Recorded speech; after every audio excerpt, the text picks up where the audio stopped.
Setelah mendapat sepucuk surat dan juga sekuntum bunga cempaka dari Raden Pabelan, kini amat penasaranlah Putri Pembayun setelah membaca surat rahasia tersebut.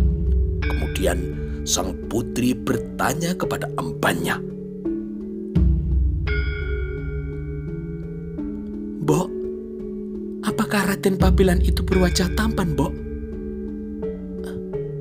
"Luar biasa tampan, Gusti," jawab sang emban diiringi dengan sembahnya. "Gusti Ayu, serasa belum pernah hamba melihat wajah setampan itu hingga usia hamba setua ini. Sungguh tidak berlebihan kiranya jika hamba menyebutnya bagai Dewa Kamajaya yang telah turun ke Marcapada, Gusti Ayu." Putri Pembayun tersipu-sipu memerah dada kedua pipi ranumnya. Secara rahasia, ia memang pernah mendengar bisik-bisik sekalian para embannya yang membicarakan ketampanan dari Raden Pabelan. Ia sangat penasaran untuk membuktikan kebenaran bisik-bisik itu, meski amat sulit baginya untuk melakukannya, mengingat kini statusnya adalah seorang putri keraton. Kini si tampan dan rupawan itu ternyata telah menunjukkan minatnya secara jantan dan berani ke hadapan sang Gusti Putri Ayu. Penasaranlah kini hati Putri Pembayun.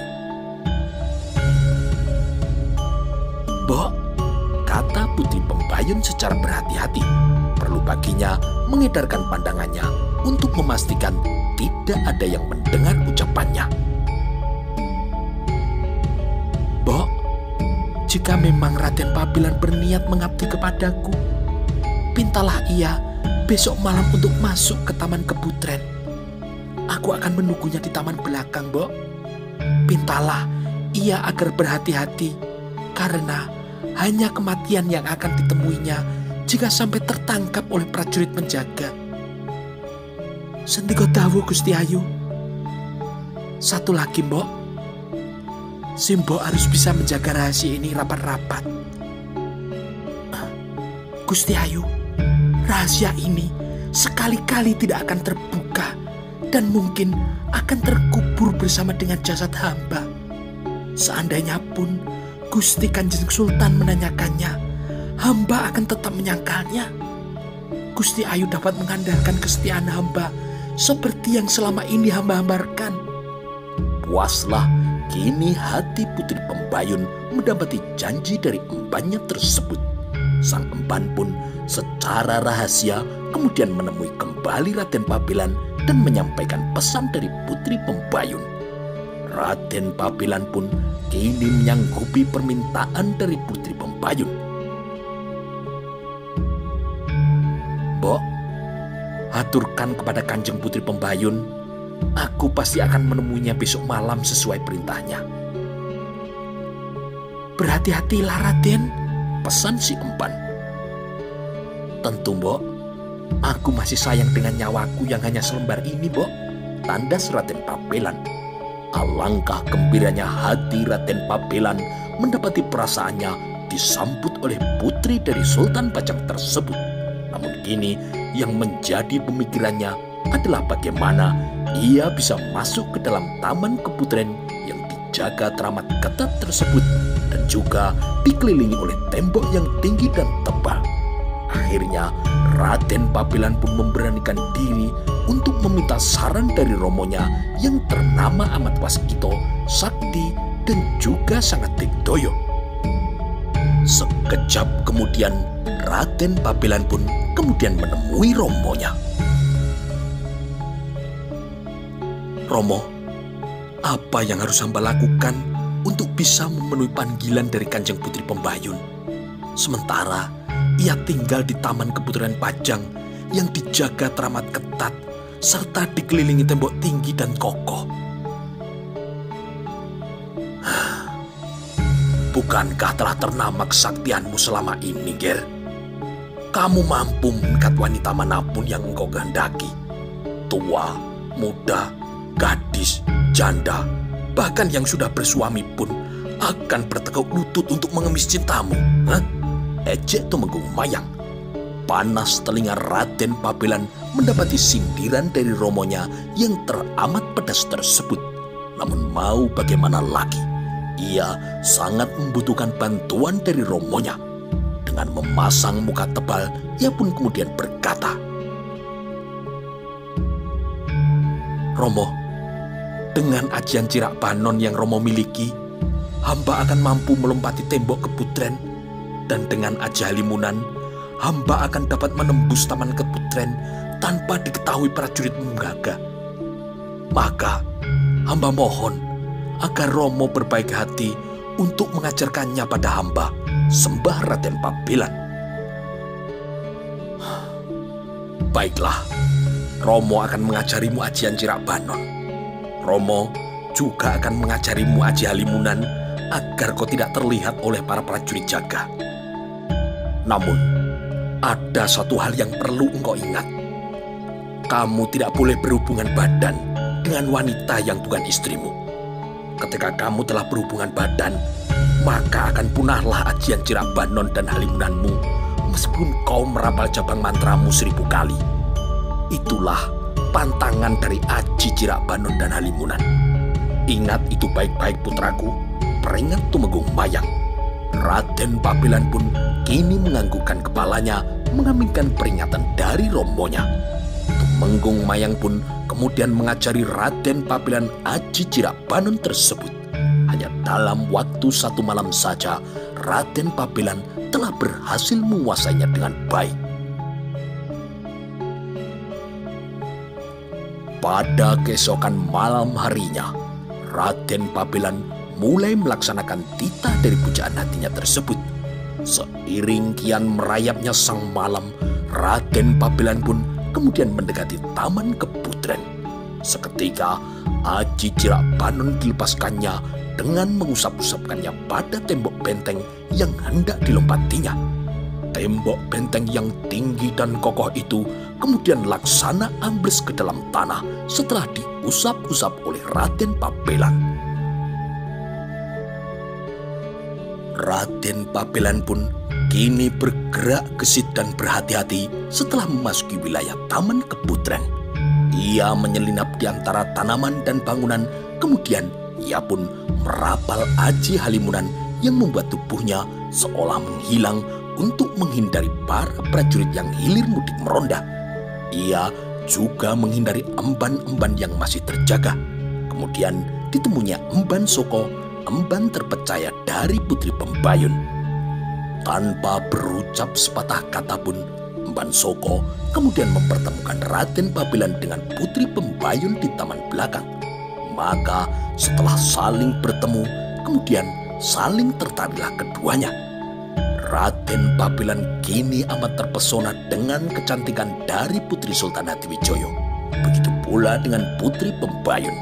Seketika itu juga ia tergila-gila dengan ketampanan dari putra Tumenggung Mayang itu.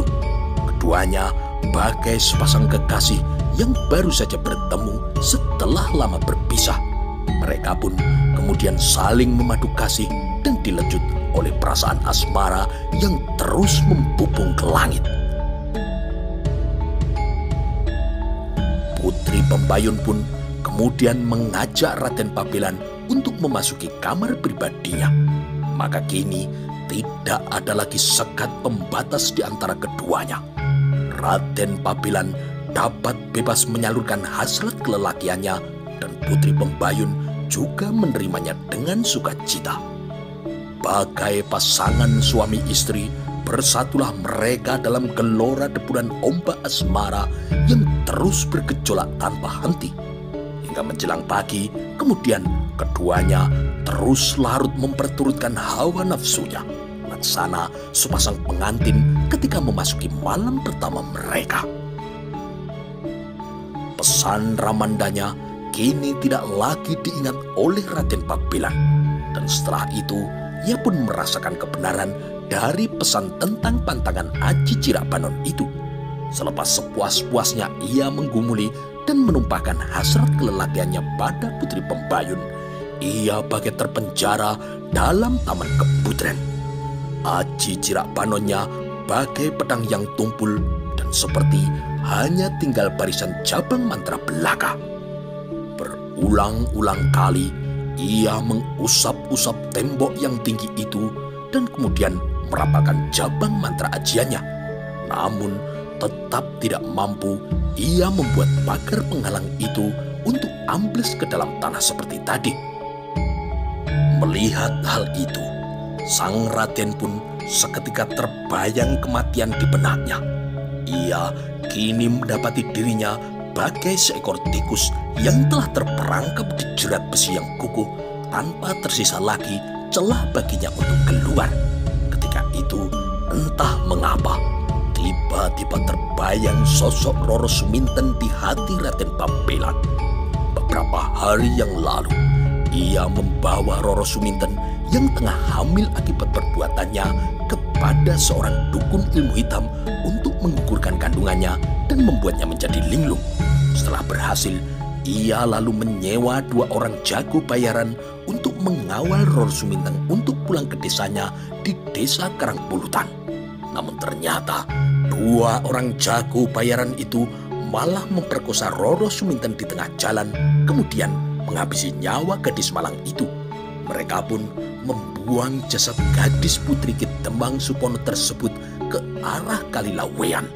Begitu mendengar kabar tersebut, Raden Pabelan merasa sangat terpukul dan ketakutan karena kini ia harus menanggung dosa yang telah membunuh orang, yaitu ia telah membunuh jabang bayinya sendiri dan juga Roro Suminten.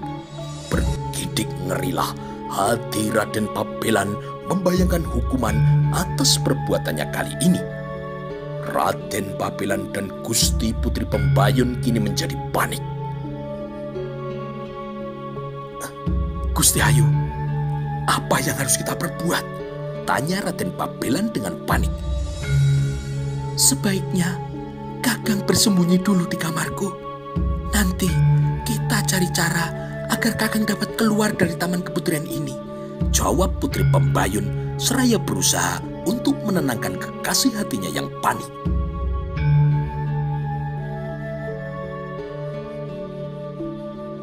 Dengan terpaksa, Raden Pabelan pun menuruti nasihat sang putri. Sang putri pun kemudian bersumpah untuk rela mati jika dibanding harus berpisah dengan Raden Pabelan.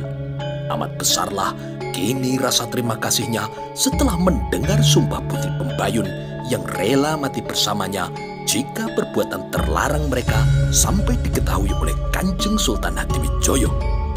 Berbagai cara telah dipikirkan dan coba diterapkan oleh mereka. Namun segala cara itu tidak juga membuahkan hasil bagi Raden Pabelan. Ia tetap terkulung di dalam kamar pribadi Putri Pembayun. Meskipun selama keterkurungannya itu, ia terus saja menggumuli Putri Sultan Hadiwijoyo itu. Waktu demi waktu kini terus berlalu. Perubahan aneh akan kelakuan dari Putri Pembayun ternyata tidak lepas dari pengamatan emban-embannya. Amatlah mengirankan perilaku sang putri setelah sang putri terlalu banyak mengurung diri dalam kamarnya. Pintu dan jendela kamar itu pun seperti tidak pernah terbuka dan Putri Pembayun juga melarang emban-embannya untuk mendekati apalagi memasuki kamar tanpa izinnya.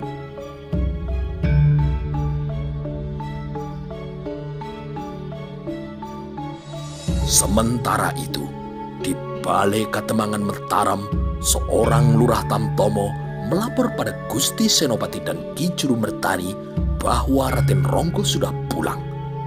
Ada perasaan senang di hati sang Senopati, namun ada juga kebingungan dalam benaknya tentang bagaimana cara mendidik putra sulungnya itu. Dan sampai saat ini, ia belum menemukan cara terbaik untuk menjawab kebingungannya tersebut. Ia sudah mencoba secara halus maupun dengan cara yang keras. Namun sifat dari Raden Ronggo ternyata tidak berubah sedikit pun. Bahkan terakhir ia nyaris membunuh abdinya yang paling ia percayai, yaitu Surodipo.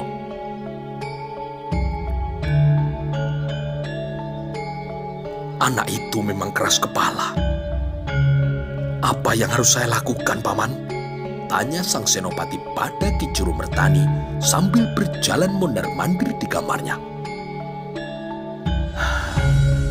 Ajak dia bicara baik-baik, Nger. Anak seumur Dole Ronggo itu memang pikirannya cupet dan hanya menuruti kemauannya sendiri. Paman kira Angger dulu juga pernah mengalami keadaan yang serupa, ujar Ki Jurumertani. Sang senopati menghela nafas panjang, lalu ia pun mengangguk setuju. Iya, Paman. Kalau dipikir-pikir memang begitu. Tetapi saya kira wataknya yang berangasan dan kadang-kadang atigang atigung agikuno itu loh. Itu yang harus diluruskan, Paman.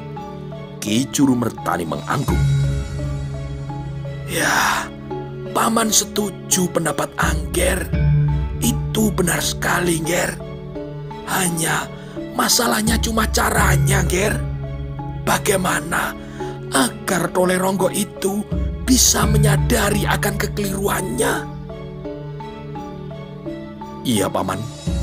Untuk itu, saya mohon bantuan Paman. Seperti yang dulu pernah saya minta, Paman. Saya mohon agar Paman sudi untuk saya titipi Ronggo, Paman. Untuk dididik layaknya seorang keturunan Selo. Agar kelak ia bisa menjadi putra Mataram yang bisa dibanggakan. Bagaimana caranya terserah pada Paman, ujar sang senopati. Ya, silakan, Ger. Dengan senang hati Paman akan menerimanya. Tetapi sebaiknya Angger bicarakan dulu hal ini pada Dole Ronggo, agar ia tidak merasa tersinggung pada Angger yang tiba-tiba saja menitipkannya pada pamannya, jawab Ki Jurumertani menyanggupi. Pada malam harinya, saat setelah selesai Isya, Raden Ronggo datang menghadap kepada romonya di Balai Bengong yang terdapat di taman belakang Balai Kademangan Mataram. Raden Ronggo kemudian duduk bersimpuh di hadapan romonya.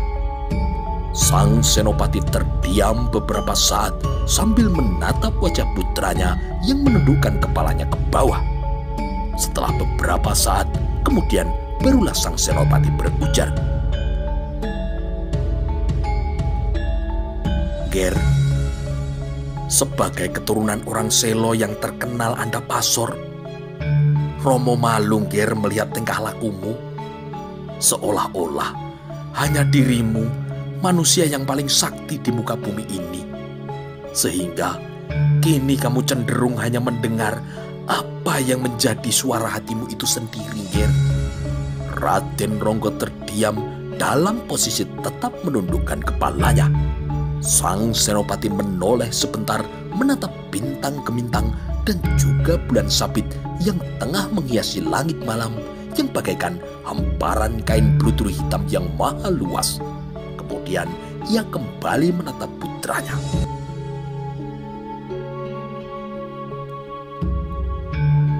Ger, orang yang jauh lebih sakti daripada dirimu, seperti Kanjeng Sunan Kalijogo, beliau tidak sombong. Kamu tahu kenapa, Ger? Raden Ronggo hanya menggelengkan kepalanya perlahan. Karena beliau tahu bahwa di atas puncak bukit masih ada puncak gunung, Ger. Di atas puncak gunung masih ada Mega. Di atas Mega masih ada langit. Dan di atas langit masih ada langit yang ketujuh, Ger. Lanjut sang senopati. Raden Ronggo mengangguk pelan, kemudian mencurah hormat. Romo, maafkan atas sikap saya selama ini, Romo. Sang senopati pun tersenyum kecil seraya mengangguk-anggukkan kepalanya. Bagus, Ger. Kalau kamu sudah menyadari kesalahanmu. Sebab hanya orang yang tahu kesalahannya sendiri, maka dia akan benar. Romo bangga sekali melihat kehebatanmu. Karena Mataram juga membutuhkan orang-orang yang gagah sepertimu. Tetapi ilmumu itu masih jauh dari sempurna, Ger. Kamu mesti menambah lagi ngangsu kaweruh kepada orang yang benar-benar sakti mandraguna. Hamba bersedia belajar lagi, Romo. Di mana rumah orang sakti itu, Romo? Ujar Raden Ronggo. Tidak jauh, Ger. Dekat sekali di Mataram ini, jawab sang Senopati seraya melemparkan senyuman yang penuh makna. Raden Ronggo menaikkan alisnya karena penasaran siapakah orang yang dimaksud oleh romonya tersebut. Maafkan hamba yang picik ini, Romo. Kalau boleh tahu, di mana beliau di Mataram ini? Selama ini, hamba tidak pernah mendengar bahwa di Mataram ada orang yang sakti selain Romo sendiri dan juga Kakang Suratipo. Atau apakah yang Romo maksud adalah Kakang Suratipo?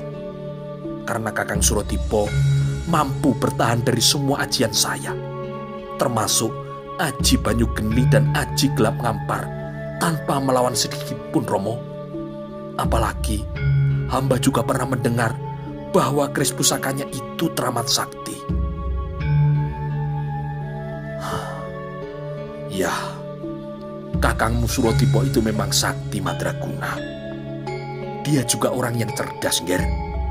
Ia andap asor dan tidak suka berkonflik. Semua cerminan sikap seorang ksatria sekaligus orang selo sejati ada pada dirinya. Dia sangat setia pada romomu ini dan juga pada Mataram, sehingga ia menjadi abdi Romo yang paling Romo percayai dan juga Romo kasihi. Namun, bukan dia yang Romo maksud, Ger. Karena dia juga masih muda. Masih banyak harus belajar tentang hidup. Sebagai pria Jawa, dia belum memiliki satu hal untuk melengkapi hidupnya, Ger. Kakangmu itu belum menikah. Jalannya masih panjang, sama sepertimu, geleng sang Senopati. Lalu siapakah orang itu, Romo? Saya tidak pernah mendengar ada orang yang sakti kecuali Romo dan Kakang Suratipo yang sudah saya jajal sendiri kesaktiannya. Tanya Raden Ronggo dengan sangat penasaran. Ya, itulah pertanda orang itu benar-benar sakti, Ger. Sebab sejatinya orang sakti ilmunya tidak diketahui oleh orang lain, Ger. Tidak suka pamer, tidak suka berangasan. Sungai yang dalam, airnya selalu tenang. Padi yang berisi pun selalu menunduk menatap bumi, Ger. Jelas sang Senopati. Kalau hamba boleh tahu, siapakah orang itu, Romo? Sungguh, hamba ingin menjadi murid beliau. Hamba akan nyantrik. Tanya Raden Ronggo yang semakin penasaran saja. Orang itu adalah eyangmu sendiri, Ger. Ki Jurumertani. Lahir batin ilmunya tinggi, wawasannya luas, dan juga sangat penyabar, jawab sang Senopati. Eyang Jurumertani, Romo? Hamba tidak pernah melihat beliau berlatih ataupun mengajarkan satu jurus pun ilmu kanuragan, ujar Raden Ronggo. Itu karena aturan keluarga orang Selo, di mana ilmu itu harus diturunkan kepada sesama keturunan orang Selo. Di samping itu, ya karena orang-orang Mataram lebih kaya ilmu kebatinannya daripada ilmu kesaktian luarnya, Ger. Jelas sang Senopati. Raden Ronggo mengangguk-angguk memahami penjelasan dari rombonnya. Ger, nyantriklah engkau kepada beliau. Jangan sampai ilmu eyangmu itu ikut terkubur saat beliau telah dipanggil oleh sang pencipta nanti. Perintah sang Senopati dengan halus. Raden Ronggo pun kini mengaturkan sembahnya. Baik, Romo. Raden Ronggo pun kemudian menjadi amat penasaran kepada kesaktian dari eyangnya yang telah diceritakan oleh romonya itu. Malam itu juga ia pun langsung mengunjungi rumah Ki Juru Mertani. Namun ketika ia sampai, didapatinya eyangnya tersebut sedang bersembahyang malam. Maka kemudian ditunggunya Ki Juru Mertani sampai selesai sembahyang malam. Waktu terus bergulir. Menjelang subuh, Ki Juru Mertani belum juga selesai bersembahyang. Maka untuk mengusir rasa bosan dan kantuknya, Raden Ronggo kemudian menusuk-nusukkan jarinya ke lantai di rumah Ki Juru Mertani yang terbuat dari batu, sampai lantai itu berlobang-lobang sebesar kepalan tangan orang dewasa akibat tusukan-tusukan jari Raden Ronggo. Tidak lama kemudian, Ki Juru Mertani yang telah selesai sembahyang malam kemudian keluar dari kamarnya dan melihat Raden Ronggo sedang asyik menusuk-nusuk lantai rumahnya. Ki Juru Mertani tersenyum melihat kelakuan dari cucu keponakannya tersebut, dan kemudian Ki Juru Mertani berkata, "Ger Ronggo, apa yang sedang kamu perbuat, Ger? Batu di lantai itu sangat keras. Apakah jarimu tidak sakit, Ger?" Raden Ronggo terkejut mendengar suara dari eyangnya tersebut. Maka ia pun kemudian segera menghentikan perbuatannya dan menjawab Ki Juru Mertani, "Tidak apa-apa, Eyang. Sungguh ajaib." Seketika itu juga lubang-lubang di lantai rumah Ki Juru Mertani segera lenyap dan kembali seperti semula, seolah tidak pernah dilubangi oleh tusukan jari-jari Raden Ronggo. Malah sekonyong-konyong Raden Ronggo merasakan jari-jarinya menjadi sangat sakit. Ia pun kemudian melongo melihat lantai-lantai yang telah ia lubangi tadi kembali menjadi seperti semula. Raden Ronggo kemudian langsung bersujud dan memegang kaki Ki Juru Mertani. "Eyang Juru, maafkan kesombongan hamba. Sekarang hamba baru benar-benar menyadari kesombongan dan juga kejumawaan yang ada pada diri hamba." Ki Juru Mertani hanya tersenyum. Kemudian ia pun mengangkat tubuh Raden Ronggo agar ia bangun. "Sudah, Ger. Yang penting kamu sudah menyadari kesalahanmu. Nah sekarang katakan, apa maksud kedatanganmu malam-malam begini, Ger?" "Ampun, Eyang. Kedatangan hamba kemari adalah karena hamba disuruh untuk nyantrik kepada Eyang oleh Romo Senopati," jawab Raden Ronggo sambil memegangi jari-jari tangannya yang kesakitan.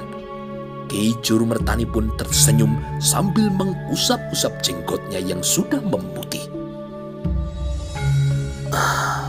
"Begitu, Ger. Baiklah, Eyang bersedia untuk menerimamu, Ger. Nanti setelah sholat subuh, kita akan langsung berangkat ke puncak Gunung Merapi. Di sana ada yang akan Eyang sampaikan kepadamu, Ger."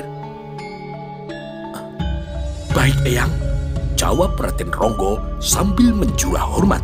Seketika itu juga rasa sakit di jari-jari tangannya hilang seketika. Kembali ke keputren Keraton Pajang, para emban yang biasa mengurus segala kepentingan dari putri pembayun di Taman Keputren semakin heran dengan tingkah laku sang putri. Maka pada suatu ketika, seorang emban yang hendak membersihkan kamarnya tiba-tiba diusir oleh putri pembayun.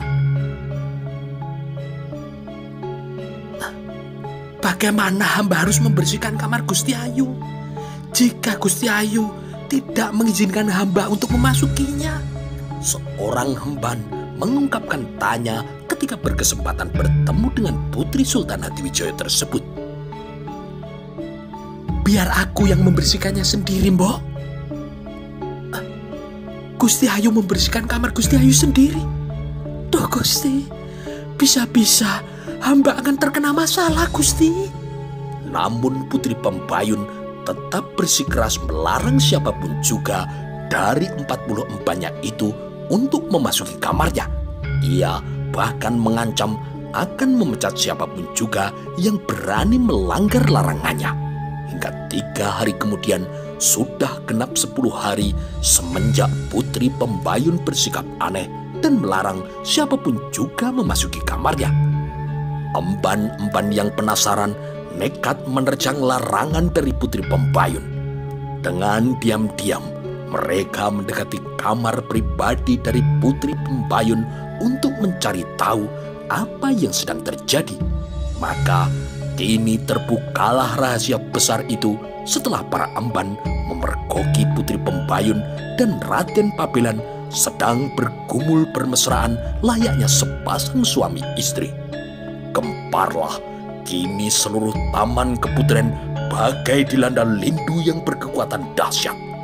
Para prajurit penjaga kemudian segera diberitahu. Mereka bergerak dengan cepat dan terbagi 2. Sejumlah prajurit segera mengepung taman Keputren dan sebagian lainnya bergegas melaporkan kejadian itu pada Kanjeng Sultan Hadiwijaya. Apa? Menggelegarlah ucap kemarahan dari Kanjeng Sultan Hadiwijaya setelah ia mendengar peristiwa itu. Wajahnya kini menyiratkan satu kemurkaan yang besar. Selintas terbayang dalam benaknya peristiwa yang dulu pernah dilakukannya ketika menjadi Lurah Wirotamtomo di Demak, ketika ia menyatukan asmara terlarangnya pada Retno Ayumas Cempoko di Taman Keputren Keraton Demak. Dengan suara yang bergetar, kemudian menggelegarlah titah dari sang sultan. Panggil Tumenggung Wilokerti, Tumenggung Sorontanu, dan 20 orang prajurit Jajar. 2 orang Lurah Wirotamtomo dan 2 orang Lurah prajurit Jajar kemudian segera datang untuk menyembah. Bunuh kepala durjana yang berani memasuki Taman Keputren itu, titah dari Kanjeng Sultan Hadiwijaya. Di halaman depan Keputren, Ngabai Wilokerti dan Ngabai Surontanu segera mengatur penangkapan. Dari emban-emban di Taman Keputren, ia mendapati kalau Raden Pabelan sedang berada di dalam kamar bersama dengan Putri Pembayun. Jika kita langsung menerobos masuk, aku khawatir Gusti Ayu akan nekat mengakhiri hidupnya bersama dengan kepala durjana itu, kata Ngabai Wilokerti. Lalu, apa rencanamu, Kakang? Tanya Ngabai Surontanu. Ngabai Wilokerti kemudian termenung sejenak. Dipikirkannya baik-baik rencana penangkapan itu. Biar aku yang masuk menemui durjana itu. Aku akan membujuknya dan memisahkannya dari Gusti Ayu. Setelah ia berhasil kubawa keluar, bunuh dengan segera. Ngabai Surontanu dan 20 orang prajurit Jajar itu kemudian menyanggupi pernyataan itu. Ngabai Wilokerti mendapati Raden Pabelan dan Putri Pembayun tengah berpelukan ketika ia mendekati kamar Putri Sultan Hadiwijaya tersebut. Ia tersenyum seperti tidak menampakkan keterkejutannya. Katanya kemudian dengan suara yang lemah lembut, "Nak Mas Pabelan, keluarlah. Sesungguhnya Ramamu telah menjelaskan kepadaku perihal perbuatanmu ini. Ramamu telah menyerahkanmu kepadaku untuk menyelamatkanmu, dan pula telah kusanggupi permintaan Ramamu itu. Ayo keluar bersamaku. Percaya padaku, Ngel. Aku akan memintakan ampun kepada Kanjeng Sultan karena kesalahanmu ini. Jangan khawatir. Aku akan memohon kiranya engkau dapat dinikahkan dengan Gusti Ayu hingga kalian dapat menjadi suami istri. Mari, ikut aku untuk menghadap Kanjeng Sultan." Raden Pabelan menatap wajah Ngabai Wilokerti untuk mendapatkan kebenaran dari ucapan Lurah Tamtomo Pacang itu. Ia pun juga meminta pendapat dari Putri Pembayun. "Gusti Ayu, bagaimana ini sebaiknya?" "Jika memang Paman Wilokerti berjanji seperti itu, sebaiknya Kakang menurutinya saja. Bisa jadi itulah jalan terbaik untuk menyatukan cinta kita berdua, Kakang. Raden Pabilan mengangguk-anggukkan kepalanya. Ia percaya pada saran dari Putri Pembayun. Baik, Paman, mari kita keluar. Raden Pabilan pun segera keluar dari kamar dan sempat menjanjikan akan segera kembali menemui buah hatinya tersebut. Putri Ayu Pembayun Sekar Kedaton melepas rangkulannya dan kemudian mengiring di belakang Raden Pabilan. Dengan kepiawaian dan bujukan dari siasatnya, Ngabai Wilokerti pun kemudian berhasil memisahkan Raden Pabilan dari Putri Pembayun. Seketika itu, Raden Pabilan tiba di halaman Taman Keputren. 20 orang prajurit Jajar yang bersenjatakan pedang dan tombak tiba di halaman Keputren. Raden Pabilan dan Putri Pembayun terkejut melihat sergapan dari para prajurit tersebut. Paman, ada apa ini? Bentak Putri Pembayun. Namun bukan jawaban dari Ngabai Wilokerti yang ia dapatkan.